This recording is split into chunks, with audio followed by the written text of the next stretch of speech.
quite. It's December 27th, but it's almost New Year's, so it's time to make those New Year's resolutions. Every year on January 2nd, the gym is flooded with people. I mean, like, there's people everywhere. Everything is taken. There's many people at the gym. They're pumping, they're grinding, they're running, they're sweating, and 2 weeks go by, they're all gone. Every single one of them. So today I'm going to give you some helpful tips to make sure you get your butt to the gym and you keep your butt in the gym. The first tip I have for you is make it a convenient time. Everyone has a different schedule, whether it's dealing with work or school, and in order to keep yourself going to the gym, you want to make going to the gym an easy access for you. You want to make it very convenient. Now there's some people, well, for me example, I go to the gym about 6 to 7 days. You may be saying, oh, Brooke, you shouldn't be going 6 to 7 days. You should always have a rest day. Like, that's crazy. Why would you go to the gym that many days? Well, some days I do smaller amounts of exercise. I maybe just have one cardio day where I'm not doing heavy lifting, and then some days I'm doing the heavy lifting. And so some days are harder, some days are easier, so it's not like I'm going hard all 7 days. You know, I give myself a break. So, but going 7 days a week isn't gonna fit in everyone's schedule, and if it doesn't, that's okay. You by no means have to go 7 days a week to be fit or even be healthy. You can achieve your goals just fine by going maybe only 4 days a week. And if you can only make it 2 to 3 times a week, that's okay. It's better than not going at all. Just make it a convenient time for you, a fine time in your life. And if you do miss a day, that's okay too. You just get back on schedule next week. You don't have to throw away your whole plan because, oh my gosh, I missed 1 day. I might as well just stop. You know, I'm never going to be able to catch up because I missed 1 day. I might as well not go anymore. Do not do that. You know, if you miss a day, that's okay. You were doing something, you were busy, that's fine. Just get back on schedule next week. So if you want to keep going to the gym, you have to put it and make it a time that is convenient for you. Tip number 2, find a style of working out that you enjoy. And you have to find the one that fits you and fits your personality and what you like to do. For example, I like to do weightlifting, but there's a ton of other things that you can do, such as, well, there's CrossFit, then there's powerlifting, there's yoga, Pilates, Zumba, spin class, which are all kind of working out with a group, which is like a whole nother thing because you can work out by yourself, which is mainly what I do, but sometimes I do go to spin class, which is working out with a group, and I've seen how that can be very helpful because it's funner. You're with a whole funner isn't a word. Don't laugh at me. Working out in a group can motivate you because you're gonna be around a bigger group of people, so it's more social. You can get more involved.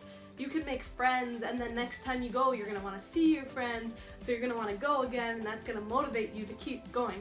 So therefore, if you're more social and working out with a group, you know, try it. If it helps you, that's awesome. It's a great way to motivate you, get you to the gym, and keep active. Then there's other things you can also do. I mean, if you're looking more to be more of like an endurance athlete, you can do distance things like swimming, running, biking. Believe it or not, there's people that actually like to run. Like my mom. My mom does 50 Ks, and I can barely run 3 miles.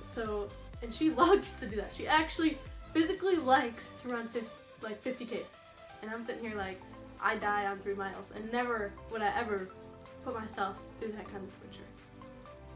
Therefore, if you find a style of workout, you know, just try everything. Find what you love, and once you find what you love, it's going to be a lot easier to go to the gym and keep being motivated to go and live a healthy lifestyle. And tip number 3, set realistic goals for you and your lifestyle. Now, don't get mad at the word realistic. I'm not trying to crush anybody's dreams, and you can't say, well, oh, Brooke said that I'm never going to be able to do this and because it's not realistic. Okay? That's not real. It's not because I don't think you're going to achieve your goals or I'm trying to crush your dream. If you want to set big goals like losing a large amount of weight or doing a bikini competition or powerlifting competition or an Ironman, those are all great things, and those are very achievable goals that you can set for yourself. So go for it. However, I want to make sure that you guys are starting small. Small. For example, if you want to be a distance runner, but you suck at running, like me, then you want to start out running maybe 2 miles a day, and then next week you want to start out running 3 miles, and then set a goal to run 4, and then 5, and you just want to keep upping it, and then set a goal that you want to do a half marathon, and then do a full marathon, and then you're a runner, you know? You gotta build your way, but set those small goals, because those are the goals that you're gonna be able to achieve, and you're gonna feel better about yourself once you achieve those goals. You're gonna be like, you know, I'm making progress. I'm gonna keep doing this because I can see the progress happening. If you set this big goal of losing 20 pounds in a week and you only lose 2 to 3 pounds, you're gonna be upset with yourself because, oh, I didn't lose 20 pounds, when losing 20 pounds in a week isn't realistic. So make sure you're not setting goals like that, because it's gonna make yourself want to give up. So set small goals that you can achieve that are gonna make you feel good about yourself once you achieve them. Which leads me to my next tip, which is tip 4. Give it time. Now, don't give up. And I repeat, don't give up, you guys. Just because it's been a week or 2 and you haven't seen results, doesn't mean that there's nothing happening. Results happen very, very slowly, and although you might not see them, they're there and your body's changing. If you are trying to lose weight or gain muscle, I highly recommend that you take pictures, or like physique pictures, I guess, of your body, so that once a couple months have gone by, you can go back and look at those photos and see the changes, because you see yourself every day. You don't recognize the changes that are happening, but I bet you'd be really stunned to see those pictures from a few months ago, to see how many changes your body have actually gone through without you even noticing. Oh yeah, and that thing called a scale, yeah, you can just chuck that. You don't need it. It's stupid. Please don't use it. Like I'm telling you, pictures work way better to track your progress, and once you see those results, you're gonna be dying to go back to the gym and crush more goals of yours. I'm sorry, that's just the way it is. My final, 5th, and last tip is worry about you. This is one time where you can be selfish. Don't think about that girl next to you who's lifting heavier than you, who's skinnier than you, who's faster than you. You know, don't worry about that, because you don't know anything about that person. You don't know how long they've been working out. You don't know their genetics. You don't know their lifestyle. You don't know anything about them. So worry about yourself, really. You can't compare yourself to other people, because every body is different.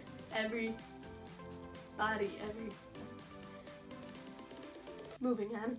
Everyone starts somewhere, and chances are that that person or that girl running right next to you was in your exact shoes too.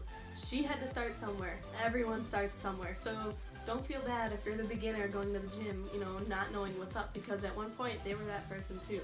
And I remember being that person, and I think a lot of